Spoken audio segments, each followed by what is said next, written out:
Major Music.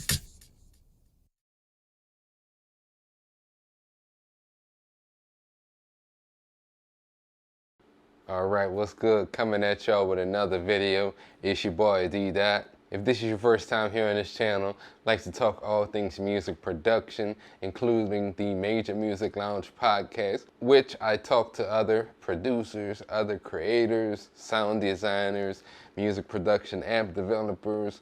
Also recently had a DJ app developer, NoSongRequest.com, which was talking about his web-based app here on the show. So had people from a lot of different walks of life within the music industry on the podcast. You can check the podcast out also on all streaming platforms. And you can follow me on Instagram and TikTok at d._majormusic. Follow me on Twitter at d.mme. And if you like music production videos, as I was just mentioning, go ahead, hit the subscribe button.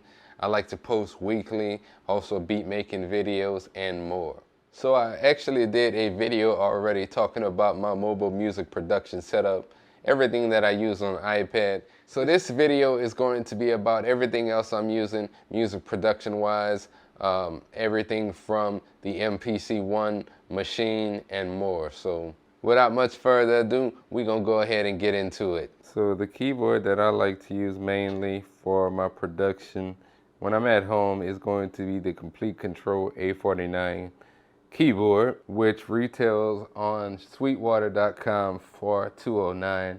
I've actually been having this one for about 4 years or so, and one of the other reasons that I like to use this one is I'm mainly a machine producer, as I make most of my beats on machine, though I use other programs like MPC, for example, and Beatmaker on the iPad, just to name a few.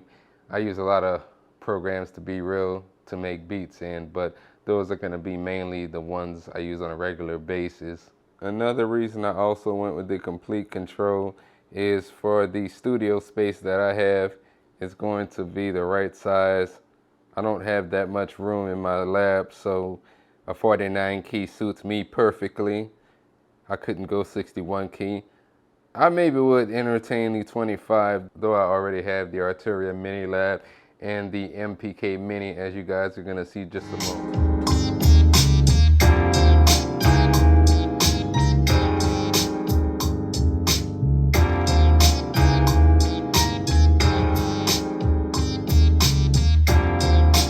Sticking with the Native Instruments workflow, here goes the Maschine Mikro. Reason I still go with the Micro, kind of the reason I spoke on for the Komplete Kontrol. I have limited space, though I could probably, with this desk that I use, I could probably use one of the other machine models like the Maschine Studio, for example. But I also choose the Maschine Mikro because I like to be a little bit more mobile, and I take my setup with me sometimes, like to work, for example, or I may go back home to Louisiana to visit, so this I can just throw in a bag and get going. Now Maschine Mikro goes for $349. Now before we move on, one of the other reasons that I stick with Maschine is that I've been using Maschine since about 2009, so Maschine, as well as like MPC, which we're going to talk about a little bit as well. I have a lot of the Maschine expansions going all the way back to like 2009, so I'm heavily invested in the whole ecosystem. In fact, I still have the Maschine Jam, which they are no longer selling.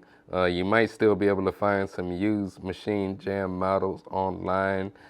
I think it was like $299, but that was like, 4 or 5 years ago, I believe. As I said, they stopped manufacturing these. So I like it for like drum programming, being able to use the step sequencer on here, as well as I can like control some of the parameters right here from these sliders. So, and then also to play chords, it's also pretty good. And as far as Maschine Jam, I still use Maschine Jam a lot till this day. I haven't stopped using it. Now as far as what I'm using to record vocals, I'm gonna start off with the Alctron PF8. Is Very similar to the Chaotica eyeball. A lot of people compare it to that. Same purpose. It's going to be a foam pop filter. And under it, I'm actually going to be using the Blue Microphone Spark SL. Also, I've been having this mic for about 4 years or so. I recorded my last 4 albums using this microphone. And I do everything from here. I don't really go out to any outside studio. I do everything here. Sometimes I mix it down myself. Sometimes I also send it to an engineer. And then what you also see there is the Vox Guard reflection filter. That is because I don't have any kind of insulation here in the place that I create music. Maybe one day I'll build a booth when I have a bigger space. But this allows me to get the best sound, and kind of almost gives you that same feeling of being in a booth. Now, this particular model of the Vox Guard reflection filter isn't being sold anymore, but if you have limited space and you want your recording to sound as good as possible with the space that you do have, I recommend getting, you don't have to get both of what I showed you between the Alctron PF8 or the Vox Guard reflection filter. However, you do want to get one or the other just to help you have a better sound with your vocals if you have a limited space. So I recommend also maybe checking like Sweetwater, Guitar Center, maybe even Amazon, looking for a reflection filter for your studio. Now, one thing is, if you are new to creating music at home, you are going to need some kind of XLR cable if you're purchasing a microphone to use with an audio interface. The XLR cable, one end goes into the microphone at the bottom, and the other end goes into your audio interface, like so. And then you're ready to record. Now, of course, there also are going to be USB microphones you can get. I would just say do your best research. I've used USB microphones in the past. Me personally, I didn't like the way it sounded. To me, just over compressed and kind of muffled in some cases. Since I switched over to using the XLR mic, this is actually also not going to be my first XLR mic. I actually used to use the Blue Yeti mic, which sometimes I still use for the Major Music Lounge podcast. I don't use it for recording music anymore. But the whole point being, if you're going to purchase either one of the mics that I discussed, or most mics out there, unless you're going with a USB mic, you're going to need an XLR cable. This is going to be more gear that I have. So the Uno synth and the Uno drum, which I've been having for quite some time. I don't use as often anymore, but still, whenever I want to create some new drum sounds from hardware, it's either going to be from the Uno drum, for example, or there goes the MPC One, which, as I said earlier, I do use MPC and Maschine a lot for music production, creating beats, and then I use also Beatmaker 3 on the iPad to make a lot of my beats on. I don't use the MPC software as much. I like to create everything just straight from the hardware. I export and then I arrange in Logic. But I also used to use the MPC 2000 XL way back like in 2007, 2008, somewhere around there. In my MPC 2000 XL, I had to end up selling it because at the time I needed to buy a new MacBook because my iMac had went out on me. When they came out with the MPC One, I saw the price on it, which was about $749. I was like, yeah, I got to get one of those. Now, I did a separate video talking about audio and MIDI routing on MPC One, which I went over in the video, but I'm just going to say it real briefly here on this video. If you are considering getting an MPC One, you're going to want to get you a set of these 1/4-inch cables, which if you make beats in standalone mode, you're going to need to run this out of the MPC, and the other end goes into your audio interface. And if you're also considering getting an MPC One, you're also going to need one of these stereo Y cables. That's going to be a 3.5 to 1/4-inch cable because you're gonna go basically into the end if you want to sample from an external device. Like sometimes, for example, I like to sample off of iPhone. Another low-key accessory that you might need, for example, is this lightning to 3.5mm adapter if you have iPhone. And I just plug this up to my iPhone, and then the 3.5 goes in, and then from there you're ready to sample into the MPC. You're going to want to get yourself either a flash drive, a SD card, maybe even an external hard drive to store your samples, and the MPC also works on a similar like expansion-based system, kind of like the Maschine ecosystem does.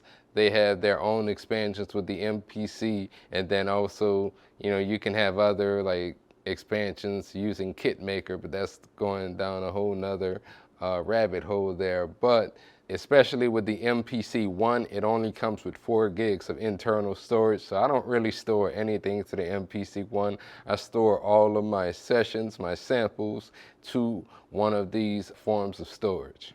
And there goes the Arturia Minilab once again. And this is going to be, I believe, the 2020 model of the MPK Mini Play. Right behind it, as you can see, the Roli Seaboard block and the LightPad M. I haven't actually used that in quite some time, but it's great if you want to kind of create some expression with your music. It's going to use that MPE format, MIDI polyphonic expression. So for example, like if you're playing a guitar and you press on the keys with a little bit of pressure, it's actually going to kind of strum like you're playing a real guitar. You got to kind of get the feel for it. I make beats with it every now and then, but you know, I haven't really used it in quite some time. But I do have a lot of like compatible synths, like Equator 2, for example, from Roli. You can use Equator 2. You got to truly learn how to play those keys, so you know it doesn't really affect the velocity too much of whatever you're creating, because you would have to then go back and edit accordingly. So just to speed up my workflow, unless I have a lot of time, you know. Now the one thing I will say though about the Roli Seaboard block, it is going to be one of the better Bluetooth keyboards for creating music that I've used.